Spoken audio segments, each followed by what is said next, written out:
Hey everyone, welcome back to Jason Audiobook. Today we're continuing Carl, Beast Hound with more school chaos, beast companions, and some seriously fun moments. If you love fantasy, action, and a bit of comedy, you're in the right place. Don't forget to like and subscribe. And now, let's jump into the story. Carl created 2,000 fresh elven silver coins and handed them over in a bag to the merchant, who also gave him the same startled look that the other sailors had. If it's elven silver, there is a discount. Here, your items and your change. The bag was a quarter full when Carl got it back, a full 500 coin discount for paying in the Wave Rider's preferred currency. He would have to remember that for future transactions. If he could get that sort of discount on big-ticket items, it would make them much more affordable for him to acquire for the team. And the team had a rather long list of things that they would like to get their hands on. Once they got the plants started and spreading through their spaces, they needed to see all the new magical resources that this world had to offer.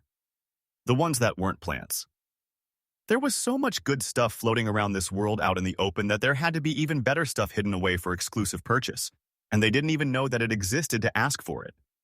What was the difference between not knowing that an opportunity existed and being robbed? In Kara's mind, nothing. Hiding the good stuff from her was 100% a scam to keep her from getting powerful and having fun. She was only paying minimal attention to what was going on with Carl right now. Leo had gone through the basic rules with the teacher and a friendly sparring match to learn the basic fighting style of the clan. Now, they were going to let him fight with the other first years. The match was unarmed, as they were first years, and that posed a problem for Leo. Kara had informed him that you had to hit people with a closed fist. Slapping them when you were in human form was an insult, but he had never punched anyone before. Carl also didn't know a martial arts style that the turtle could use. That was an oversight that they were going to have to remedy. If he was going to be training at the school with the others, he needed to be able to keep up with them. They all had classes, but he just had whatever he could borrow from Carl. Oh, we get to use non-attack skills in a fight? That's better. I can do that. What do they mean golems are cheating? It's not an attack. Well, I don't care what they say. The golems are totally not cheating, even if they're taking up the whole ring. Kara was laughing hysterically as the annoyed little turtle dismissed the pair of massive crocolisks he had created with Greater Golem. Then Leo realized that he did know a fighting style. He watched Brother Thor training all the time. He trained for armed and unarmed combat in human form, and Leo could mimic what he knew of that style. Hey, that was unarmed. What do they mean that a power bomb is not allowed? I didn't even use gravity slam. This fight has too many rules. Being a transformed giant turtle, Leo's strength was much higher than the other children of his size, and even without knowing much about fighting, he was basically manhandling them. But he was also naturally armored. For his opponent, who didn't know a defensive skill and who wasn't allowed to use attack skills, punching the turtle's shell was only inflicting pain on himself. Ha! I know how this works now. Stone form and invincible defense, and I can just stand here while they beat themselves up. Now, how did that punch technique go? Start low, go for the stomach, and straight up? Yep, that was it. Folded him like Thor folds shirts. Carl sighed. Leo was a thug, picking on the other children with his invulnerable body. At least he hadn't tried to use Kara's fighting style. The teacher said I wasn't allowed to. Carl made his way back to the clan compound, intending to pick his two miscreants up from school. The teachers would surely have some questions for him, and there would be paperwork to get Leo properly enrolled. He could sign Tien and Opel up if they wanted to, but Tien didn't like being humanoid, and leaving Opel and Kara unattended together was just asking for trouble. Opel laughed at the thought of the fun that she could have with Kara in a whole class full of bored kids. I wonder if the teacher would even notice if we used an illusion to replace everyone as we went for snacks. She doesn't seem really bright, not too powerful either. I bet that we could hide it from her, Kara offered. Behave! You're supposed to be learning, not planning pranks. That's a kind of learning. Dana's mental reprimand made the badger sigh. Everyone was so against having fun with the teachers. What were teachers for if not exploring the very outer limits of what could be considered acceptable public behavior? There is something seriously wrong with that logic. They're supposed to teach you what is acceptable, not let you try out everything that isn't. Don't make their life harder than it needs to be. You'll just cause trouble for everyone later if you get a bad reputation, Dana warned. Kara sighed. This place was too boring if she couldn't mess with people. How about an outing? I've only got a day or two left before my immortal spirit is formed, and then we can all go out and explore. Perhaps take a big team with us so that we have a better chance of doing fun stuff that's only available for larger groups and meeting people from other clans. Dana offered. Now, that sounded a lot better than being in class following the rules all the time. The rules didn't sound too bad to Leo. He didn't understand why some of them were in place, like the no power bombs in matches rule, but they weren't difficult to follow once he knew them. Carl arrived at the clan school 10 minutes before the students finished their final class of the day and found himself among a large group of waiting parents, including the members of the PTA who were keeping a clear distance from him. "You have children in the school? You seem quite young," one of the mothers noted. "In a way, they are magical beasts, not my biological children, but it's Leo's first day at school, and I want to know how he likes it. Being at school full-time will be a big change for him, but he's growing up fast, so it's time that he learned to socialize with other children, and not with his sisters." "Sisters? How many beasts do you have with you?" "Well, there is Lady Ray, and Remy the Alchemist Naga Matriarch, and Hawk, and Tian, and Kara and Leo. Those are the only ones likely to be seen around town. Unless you count Opel, who is a bit of a homebody." From his shoulder, Opel giggled. Indeed, she rarely came out as a butterfly, but now she was a fae, and this body wasn't nearly as fragile or susceptible to mana fluctuations as her old body was. She might enjoy being outside, where she could meet new people. Opel waved at the former head of the PTA, who gave her a confused look. She had never seen that small fae before, but Opel clearly seemed to know her. "Good afternoon, miss. Have we met?" she asked. Opel flew closer so she could speak normally and shook her head.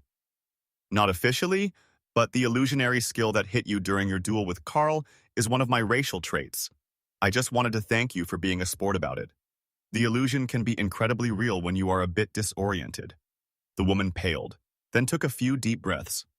"Please inform him that such a perverse use of that spell is beyond the limits of human decency." Opal smiled and nodded.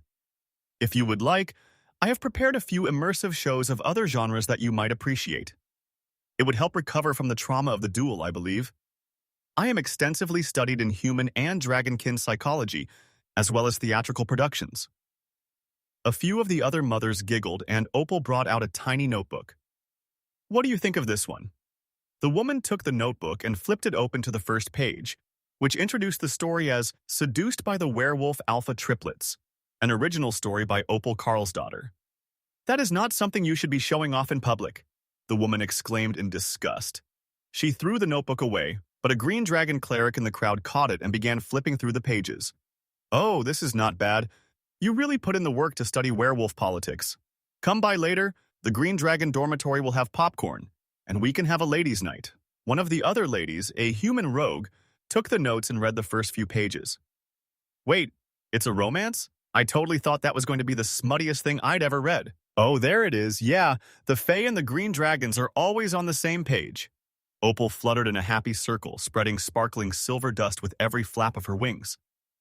"I have so many stories. Action, drama, romance, even tragedies and horror stories. I've only recently reached immortality, but soon I will begin to arrange regular showings so that everyone can enjoy some new stories that aren't on the roster at the other theater." The Green Dragon came to stand by Carl as the PTA ladies were moving away from him even further, now that they realized that there was a Fae trickster butterfly with him. The Chaos Badger was bad enough, but now there was another bad influence working with her. Leo came out of the school first, holding a backpack full of textbooks and notebooks for his classes. They had assigned him some reading so that he would catch up to everyone else. The teachers didn't know what he had studied and what he had not, so they had just given him everything that the first-year class would be learning. That was a lot of material, but the little turtle had no issues with it. He already knew most of this simple stuff. Divine beasts were born with extensive genetic knowledge passed down from their parents, so they knew some things about the world, their species, their skills, and language. But all this stuff was made for human children who didn't have that advantage.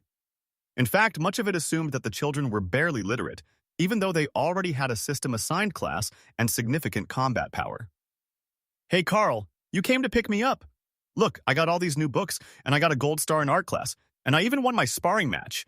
Carl smiled and patted Leo on the top of his head, while Opel laughed. One of the other mothers crouched to be on his level. Did you enjoy your first day? I think you should be in my daughter's class. Leo nodded excitedly. Your daughter is the druid, right? She looks like a much younger you. The other mothers chuckled at his blunt honesty. Yes, my daughter is the druid. Did you learn everyone's name today? Nope, we've all got name tags, so I don't need to remember them. The mother sighed. It's polite to learn your new friends' names. Who were you expecting to pick you up? You seemed excited to see your daddy here today. Oh, he's not my daddy. Sister Opel says that has a different meaning. He's my Carl. Like a dad, but different. I thought that Kara would walk back with me and we could get ice cream. She's got some coins, so we can get snacks. Opel winked at the turtle, and the mothers in the crowd laughed softly. Leo's sisters were definitely a bad influence on him. Who is Kara? I don't remember a girl by that name. Oh, she got put in the senior class since she's older, and she's got combat. Power! There she is, with the white stripe in her hair. Kara came over with a few older girls from her new class. Hey, Leo. Making friends? Brother Thor says it's important to make friends the first day. I couldn't let him down. Thanks for listening here on GSN Audiobook. What did you think about today's chapter of Carl, Beasthound? Who was your favorite part? Leo, Opel, or Carl himself? Drop your thoughts in the comments, hit like if you enjoyed it, and subscribe for more daily audiobook episodes. See you in the next chapter.